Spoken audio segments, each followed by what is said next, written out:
It's trade deadline day. Big Deke news. Want to get this video out before it becomes old news. We got just some quick updates to go over. Obviously, it is trade deadline day. The trade deadline is 4 o'clock p.m. Eastern Standard Time. So from now until then, Steelers could be making a move at any time. But there are a couple things that took place last night that I want to go over before trade deadline day comes and goes, and this all becomes old news and irrelevant. But we finally did sign MVS. There was some mutual interest between the two parties going back to the summer when MVS was available. And obviously we had Aaron Rodgers. The connection was there, and the fact that we could probably still use some receiver help, some sort of depth. That's why it made sense. But it was between us and the Niners, and MVS ended up signing with the Niners, and then they cut him in the middle of the season, and he's available again.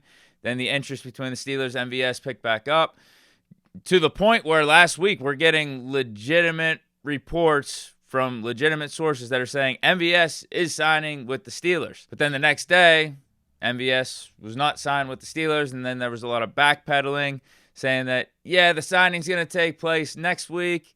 Look for that to happen. But then Rodgers says in his interview that from his standpoint, he thinks MVS is looking for an active roster to join, and if the Steelers don't have a spot on the active roster, and if it's just going to be practice squad, that's why MVS isn't signing with the Steelers or hasn't signed with the Steelers. So it was still up in the air whether or not MVS was going to be here this week, but clearly a move took place last night, and MVS is part of the black and gold, and it is practice squad too. It's not an active roster spot right now. It's practice squad.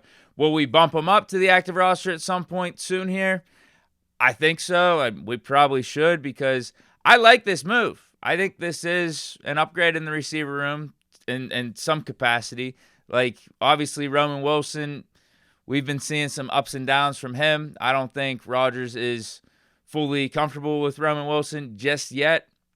We've seen good signs, but you could argue MVS is an upgrade over Roman Wilson as the third receiver. I would definitely say he's an upgrade over Scotty Miller and Ben Skoranek as the fourth and fifth, and then add to the fact he's got the familiarity with Aaron Rodgers. It's a good move. I mean, it's really zero risk. Potential high reward, and I don't think I'm overselling it. Now, I don't think he's going to be putting up the gaudiest of numbers or anything, but what he can do for the offense in terms of opening some things up for other receivers and being that deep threat to try to take the top off the defense, and the fact that he has a high yards per reception clip and is one of those dudes that Rodgers, again, has that chemistry with, where it doesn't have to be a 4-reception, 90-yard game and a touchdown for MVS to have impact. I think if he's out on the field and he's drawing attention from the defense and potentially making that catch late in the game that could seal it, like one catch for like 25, 30 yards where Rodgers can throw it downfield, MVS is matched up to a guy in single coverage and he can come down with it. Like, that's what I'm talking about, high reward. And it helps us get a win and helps us advance in the playoffs, something like that. Because he's done that before with the Chiefs. 2-time Super Bowl champion. Obviously played a lot of games with Aaron Rodgers with the Packers. And more recently, I'm not going to front, Rodgers was selling MVS hard in that interview that he did last Wednesday. But if you do look at what MVS kind of did recently with the Saints, in only 8 games, almost 400 yards, 4 touchdowns, that's a pretty decent season if that was over the course of 17 games. But he went to the Bills and didn't have a really good stint with the Bills. But his time with the Saints, where he was actually getting playing time, targets, it looks like he still got it to an extent. So I like this move. I think it's a really nice pickup, and I think it's an upgrade, again, over what we got already with Roman Wilson and Scotty Miller and Ben Skoranek. So I wouldn't expect MVS to be on the practice squad for too long. Maybe for this week, but then expect a bump up to happen, I think, the week after that. The only hesitancy I really ever had about this pickup would be is if MVS holds us back from still trading for another receiver. Because now with MVS being on the roster and the fact that it's just a free agent move, we didn't have to give up anything to get him. We didn't give up any draft picks, assets. Like, we still have all that available to go get a Rashid Shaheed, to go get a Jacoby Myers. why not have MVS and also get another receiver like the ones we've mentioned before? Think of how much more dangerous, how much more legitimate our receiver core could be if we do that. Now, we still have however many hours left in the trade deadline, and we'll see what Omar Khan could cook up for us. But, yeah, just this move, this signing, MVS, I think it helps. And if we don't make another move before the trade deadline passes, I'll be bummed, but at least, MVS is a little bit of an upgrade. I think it is a nice move that we made. But in a corresponding move for us to pick up MVS, we had to drop someone from the practice squad, and that just so happened to be Beanie Bishop. Why did we do that? I looked at our practice squad. Beanie Bishop was the best player on our practice squad. I don't get it at all. Doesn't make sense to me. 4 interceptions in his rookie year. I get why maybe you don't feel like he has a spot on the active roster given some of the high-profile names we brought in this offseason in the secondary. But to cut him from the practice squad, I don't understand that at all. And I think even over the last couple weeks, we were getting to the point where we're wondering with how bad our secondary is doing, why not bring up Beanie Bishop? I get he has his limitations, but I feel like he was definitely a net positive in his rookie season. He was pretty good. In fact, midway through, whenever we were giving Beanie less playing time and gave more to Cam Sutton, I thought our secondary got worse.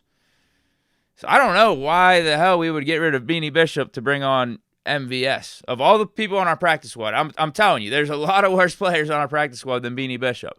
Outside of maybe Beanie requested it and he felt like he could get picked up on another team and be on their 53-man roster for the rest of the season. I don't know. This doesn't make sense to me. But there is a move that can be made now that would make up for the Beanie Bishop loss, given that Beanie is a slot corner and is a guy that we have some high hopes for, semi-high hopes for at least. Think that he's got potential. There would be a 1-to-1 replacement. A dude that's available right now, Asante Samuel Jr. He's been available, but he's been on the shelf with injury, but just got cleared and is doing his rounds now, talking with some teams, and is going to try to sign with someone to close out this 2025 season. And Asante Samuel Jr., he's one of those guys where you're not having him on your practice squad. You're picking him up, and he's going to be playing some serious minutes for your defense. And listen, I would not be opposed to that at all. I think that would be actually a really smart move. I think we could use a guy that plays signaturely in the slot, given some of these secondary injuries that have taken place. And Jalen Ramsey playing free safety last week. I think, am I wrong? That should stay the combination at safety? Jalen Ramsey and Duggar. And then at corner, you have JPJ, Darius Slay, and Brandon Eccles. 3 guys that are outside guys. Now, Eccles does play some inside, but we don't have, a slot dude. Corey Trice is banged up. James Pierre is, our last guy on the depth chart there, but, he's not really a slot. Asante Samuel Jr., as I'm looking at it, it really makes a lot of sense. And worst case is just, he adds depth for you. But I feel like he would be a legitimate person to have out on your defense in certain rotations and nickel packages, and just a good player, just a flat outright good player that could help your defense. So I'm for it. I'm definitely for it. It's something that maybe I wouldn't have really thought about a month ago or anything, but now at this point with the injuries to the secondary and how up and down our secondary has looked and how he fits a specific need, I think we should make it happen. I really do. I think we could be really active this week. Not only the trade deadline, we signed MVS, we could still make a trade for a receiver, pick up an Asante Samuel. I think those would be some nice upgrades to the squad to get us in the right spot for the home stretch here. But let me know your thoughts down in the comments about some of these transactions and anything else you want to throw out there with the trade deadline looming. But stay chilling. Hope you enjoyed. Peace.